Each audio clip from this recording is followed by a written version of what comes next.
박근혜 대통령은 취임 초 국민의 안전을 최우선 기치로 내세웠습니다. 그래서 행정안전부의 명칭도 안전행정부로 바꾸었죠. 하지만 이번 세월호 사고 직후부터 정부가 보여준 건 오락가락 발표에 단 하루도 혼선과 혼란 없이 지낸 날이 없습니다. 앞서서도 전해드렸습니다만 구조하는데 바지선이라든지 오징어배 활용하자는 제안도 실종자 가족들로부터 먼저 나왔고요. 정부는 뒷북을 치는 이런 상황들이 벌어졌죠. 결국 실종자 가족들은 정부 대응에 대한 불신임을 선언하는 지경까지 왔습니다. 외신들은 한국 정부의 위기관리 능력이 시험대에 올랐다. 이런 말도 전하고 있습니다. 국가위기관리 전문가 한 분을 연결해보죠. 충북대학교 행정학과 이재은 교수 연결이 되어 있습니다. 교수님 나와 계십니까? 예. 이번 세월호 사고 정부 대응에 문제가 있었다는 지적이 사고 직후부터 나오는데 교수님 보시기에는 엿새 동안 어떻던가요? 말씀하신 대로 문제가 좀 많이 나타난 걸로 이렇게 판단이 되고 있습니다. 어떤 부분이 가장 큰 문제라고 보셨습니까? 이제 위기 관리에서는 이제 위기가 발생하기 전에 그 예방 단계와 대비 단계 그리고 위기 발생 직후에 대응 단계와 복구 단계로 이렇게 4단계로 구분을 하는데요. 이번에 그 세월호 참사의 경우에는 대응 단계 부분에서 경보 기능이라든지 또 안전한 지역으로 대피하는 소개 기능, 그리고 또 응급 의료 기능이나 또 탐색 구조 기능 전반적으로 문제들이 다 나타난 걸로 이렇게 보이고 있습니다. 초동 대응 단계에서부터 문제가 심각하게 발생했다 이런 말씀. 예, 그렇습니다. 국민들께서도 잘 아시는 것처럼 그 승선 인원이라든지 희생자 숫자, 또 구조자와 실종자 명단의 착오 이런 부분들은 상당히 기본적인 거거든요. 그런데 이 기본적인 것부터 제대로 이루어지지 않았기 때문에 상당히 좀 당혹스러운 상태입니다. 즉각적으로 어떤 컨트롤 타워가 만들어지고 시스템 하에 움직이지 못하다 보니까 우왕좌왕하는 모습이 이어졌다 이런 말씀이시군요. 예, 정확하게 보셨는데요. 일단은 중앙재난안전대책본부가 문을 닫았습니다마는 전문성이 없는 상태에서 이루어지고 있거든요. 범정부 대책본부가 꾸려졌지만 전문성이 없다 이런 말씀이세요? 예, 지금 현재 그 대책본부에서는 현장에서 올라오고 있는 정보를 취합하고 분석해서 정리하는 정도의 수준에 그치고 있다 이렇게 판단이 되고 있고요. 물론 나름대로 이제 국무총리가 본부장을 맡는 범정부 대책본부를 구성한 것은 정부의 강한 의지를 보여준다는 의미에서는 의미가 있다 이렇게 보고 있습니다. 그러나 이 재난 현장 위기 상황에서는 제일 중요한 게 현장이거든요. 이 현장에서 현장의 그 구조나 이 위기 대응에 참여하고 있는 각 기관들의 업무를 총괄하고 조정하면서 또 실제로 명령도 내리고 실종자 가족들과 함께 호흡하면서 나갈 수 있는 그런 시스템이 없는 상태에서 지금 위에 상부에서만 이제 그런 조직이 만들어져서 움직이기 때문에 어떤 총괄 조정이라기보다는 라든지 중요 사안 브리핑 정도만 해줄 수 있는 그런 상황이다. 이렇게 이제 보고 있습니다. 상황을 정리하고 집계하는 데 그치는 게 아니라 그 상황을 주도해서 구조작업도 진행하고 모든 것을 앞장서서 가야 되는데 지금 뒤에서 뒤처리만 하고 있는 건 아니냐. 그러다 보니까 계속 뒷북치는 상황이 되는 건 아니냐. 이 말씀을 하시는 거군요. 예, 그렇습니다.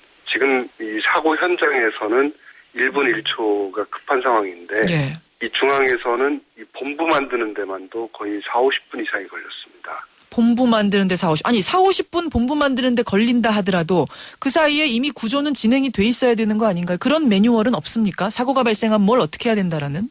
예, 그런 매뉴얼이 있음에도 불구하고 이제 준수가 안 된 거고요.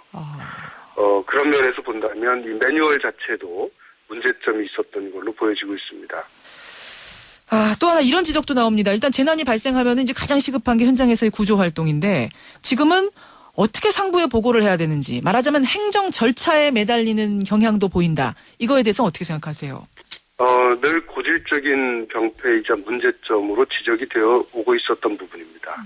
이번에 이제 가장 문제가 있다 이렇게 지적을 받고 비판받고 있는 것도 그 안전행정부에서 이 재난에 대한 전문성이 전혀 없는 그 공무원들이 중앙재난안전대책본부를 꾸렸는데 그 이유를 들어보니까 현장에서 오는 정보를 가지고 대통령께 브리핑하려고 그런 정도의 인식 수준을 갖고 있었다. 이제 이런 지적들이 위기관리 학자들 사이에서도 늘 있어 왔고요. 그 부분이 지금 무슨 말씀이시죠? 그러니까 대통령에게 브리핑을 하기에 적합한 어떤 행정 관료들이 현장을 지휘해야 하는 그 자리에 지금 앉아있다 이런 말씀이세요? 예, 재난및안전관리기본법상에 보면은 제14조에 이 중앙재난안전대책본부가 재난의 예방 대비 대응 복구 단계에서 예. 관련된 사항들을 총괄 조정할 수 있도록 이렇게 되어 있거든요. 예. 그러려면은 이 중앙재난안전대책본부를 꾸릴 때 그 관련된 전문가들로 하여금 예를 들면 해양수산부라든지 해양경찰이라든지 이렇게 그 또 구조와 관련된 전문가들 이렇게 꾸려줘야 되는데 일반 행정 관료들로 구성이 돼서 꾸려졌다 이렇게 이제 이야기가 되고 있고 또 한 가지는 과거에는 소방방재청장이 중앙재난안전대책본부의 차장으로서 본부장을 보좌하고 하도록 되어 있거든요. 그런데 이게 오히려 지난해에 개정이 되면서 자연재난은 소방방재청장이 중대본의 차장을 맡도록 되어 있고요. 사회재난이라고 해서 인적재난과 국가기반체계재난의 경우는 안전행정부 2차관이 중대본의 차장을 맡도록 되어 있거든요. 왜 이렇게 그 복잡하게 만들어놨는지 하는 것도 상당히 좀 학회에서도 문제가 있다 이거는 이런 그 지적들을 해왔던 부분입니다. 통합 시스템이 아니라는 말씀이시네요. 그러니까 자로 긋듯이 이렇게 두 부처의 임무를 띄워놓다 보니까 이렇게 뭔가 통합적으로 이루어져야 되는 일이 발생할 때는 우왕좌왕 우리 책임 너네 책임 이런 걸 가르게 된다는 말씀이시군요. 예, 그렇습니다. 그래서 이제 재난관리의 총괄 조정보다는 재난피해집계본부라고 불릴 수 있을 정도로 무기력했고 이 부분은 앞으로 이제 융복합재난이라든지 또 다른 재난들이 발생을 할 경우에는 더 큰 문제를 가져올 소지도 있다. 그렇군요. 이렇게 보는 거거든요. 알겠습니다. 이번 기회에 정부가 아예 재난청을 신설하는 건 어떻겠는가 검토한다고 하는데요. 이건 어떻게 보십니까? 저희가 지금 가장 우려하고 있는 부분이 논의가 되고 있다는 사실에 대해서 좀 굉장히 충격적입니다. 가장 우려하는 부분이 그 부분이시라고요? 이 재난 상황이나 위기 상황에서 관료들의 자기 조직을 키우거나 영향력을 더 늘리거나 예산을 확보하려고 하는 전형적인 그 나쁜 행태들이 나타나거든요. 지금 시점은 관료들이 재난청이라든지 이런 걸 논의할 시점이 아닙니다. 지금 이 재난관리에 대한 이 사고 수습도 지금 못하고 있는 상황에서 어떻게 하면 인명을 구조하고 또 구호를 할 것이며 앞으로 어떻게 이 문제를 우리가 함께 슬기롭게 풀어나가야 될까 이걸 고민해야 되는 상황인데 벌써 이제 재난청이라는 게 나온다는 얘기는 이건 정말 바람직스럽지 않은 그런 논의가 시작됐다 이렇게 보고 있고요. 아직도 정신은 못 차렸구나 이런 생각이 드는 것밖에 별다른 생각이 안 듭니다. 한국 정부의 위기관리 능력이 시험대에 올랐다. 외신들이 연일 이런 외신을 소식을 쏟아내고 있는데 참 부끄러워집니다. 교수님 말씀 듣고 나니까 더 그렇네요. 여기까지 오늘 말씀 듣겠습니다. 고맙습니다. 네, 감사합니다. 네, 충북대학교 행정학과 이재은 교수, 국가위기관리 전문가 연결했습니다.